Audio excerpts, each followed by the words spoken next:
എല്ലാവർക്കും നമസ്കാരം. ആദ്യമായി ഞാൻ പാർട്ടിൻ്റെ പേരും എല്ലാ മലയാളികളുടെ പേരും ഞാൻ നരേന്ദ്രമോദിജി, പ്രധാനമന്ത്രി നരേന്ദ്രമോദിജിയോട് നന്ദി പറയാൻ ആഗ്രഹിക്കുന്നു. കാരണം ഈ മിഡിൽ ഈസ്റ്റിൽ നടക്കുന്ന യുദ്ധത്തിൻ്റെ കാരണം നമ്മളുടെ ഫ്യൂൽ പ്രൈസസ് എല്ലാം വർദ്ധിക്കുന്നുണ്ട്. അതുകൊണ്ട് ഗവൺമെൻറ് ഓഫ് ഇന്ത്യ ഇന്ന് എടുത്തൊരു തീരുമാനം, സ്പെഷ്യൽ എക്സൈസ് ഡ്യൂട്ടി 13 രൂപയിൽ നിന്ന് 3 രൂപയിലേക്ക് കട്ട് ചെയ്യുന്നത് ജനങ്ങൾക്ക് വളരെ അതിന് ബെനിഫിറ്റ് കിട്ടും.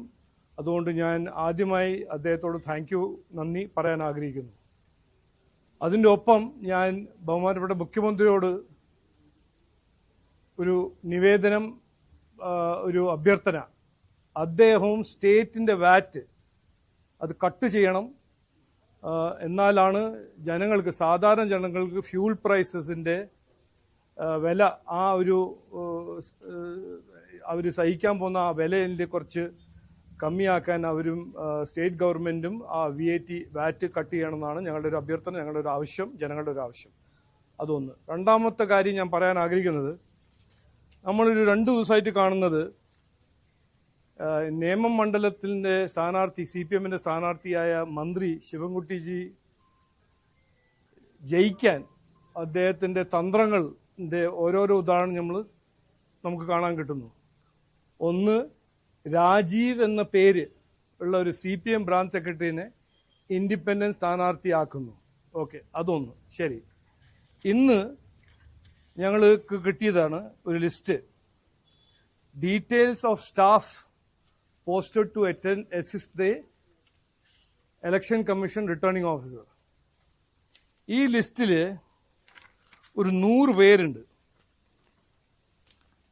എല്ലാം സ്റ്റേറ്റ് ഗവൺമെന്റ് എംപ്ലോയീസ് ആണ്, പക്ഷെ എല്ലാവരും ലേബർ ഡിപ്പാർട്ട്മെന്റിൽ നിന്നാണ്. ഇതാണ് ഇവരെ പേടി. 10 കൊല്ലം ഭരിച്ചു, എല്ലാം ശരിയാവുമെന്ന് വാഗ്ദാനം കൊടുത്ത് എലക്ഷൻ വരുമ്പോൾ ജയിക്കാൻ ഇതാണ് അവരുടെ തന്ത്രം. ഒന്നും ചെയ്തിട്ടില്ല, ഒന്നും ചെയ്യാൻ താല്പര്യമില്ല. അപ്പോൾ എങ്ങനെയാണ് എലക്ഷൻ ജയിക്കുക? വിവാദം സൃഷ്ടിക്കുക, നുണ പറയുക, രാജീവ് എന്നൊരു പുതിയ പേരുള്ളൊരു CPM കാരനോട് മത്സരിപ്പിക്കാൻ പറയാ, എന്നിട്ട് ലേബർ മിനിസ്ട്രിയിൽ നിന്ന് എല്ലാവരും ഇലക്ഷൻ കമ്മീഷന്റെ ഉദ്യോഗസ്ഥന്മാരാക്കി അപ്പോയിന്റ് ചെയ്യുക. അല്ല, ഞാൻ വിചാരിച്ചു കോൺഗ്രസ് ആണ് ഏറ്റവും നാണമില്ലാത്തൊരു പാർട്ടി. ഇനിയിപ്പോൾ അതിൽ കോമ്പറ്റീഷൻ കൊടുക്കുന്നത് ശിവൻകുട്ടിജാണെന്നാണ് ഇതിൽ നിന്ന് മനസ്സിലാക്കുന്നത്. ഇതാണ് എനിക്ക് പറയാനുള്ളത്. നമസ്കാരം.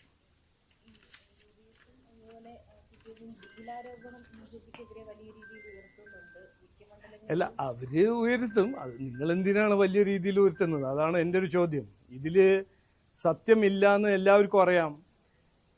അടുത്ത് തമിഴ്നാട്ടിൽ മത്സരിക്കുന്നത് ആരാണ് ഒരുമിച്ച്? CPM-ഉം കോൺഗ്രസ് അല്ലേ.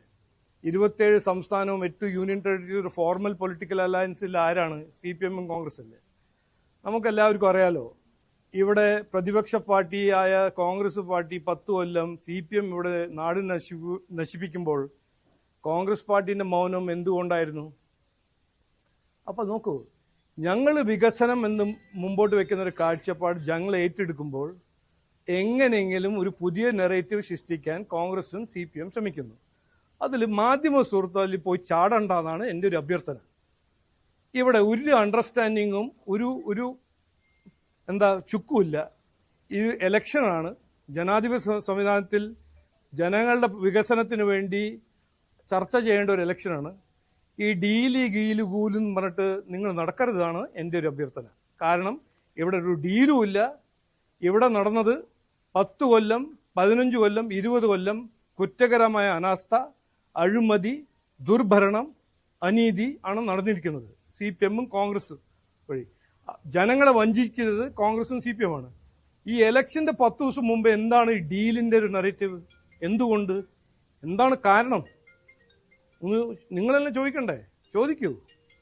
അതിന്റെ ഉത്തരം, അതിന്റെ മറുപടിയാണ് ഇവർക്ക് വികസനത്തിനെ കുറിച്ച് ചർച്ച ചെയ്യാൻ താല്പര്യമില്ല, കഴിവില്ല.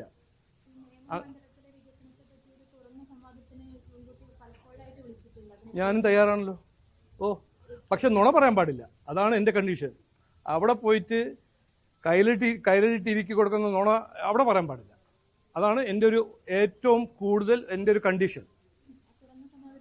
ഓ ഞാൻ റെഡിയാണ്. പറയൂ വിളിക്കൂ. HIV അണുബാധ സന്തോഷപൂർണമായ ഒരു ജീവിതത്തിന് തടസ്സമല്ല. HIV അണുബാധയ്ക്ക് ഫലപ്രദമായ ചികിത്സ ഇന്ന് ലഭ്യമാണ്. ഇതിന് യഥാസമയം അണുബാധ കണ്ടെത്തുന്നതും കാലേക്കൂട്ടി ചികിത്സ നടത്തേണ്ടതും അത്യാവശ്യമാണ്. സൗജന്യമായ ചികിത്സയും മാർഗനിർദ്ദേശങ്ങളും സർക്കാർ ആശുപത്രികളിലെ ART അഥവാ ഉഷസ് കേന്ദ്രങ്ങളിൽ ലഭ്യമാണ്. ആരോഗ്യ സംരക്ഷണം ഓരോരുത്തരുടെയും ഉത്തരവാദിത്തമാണ്.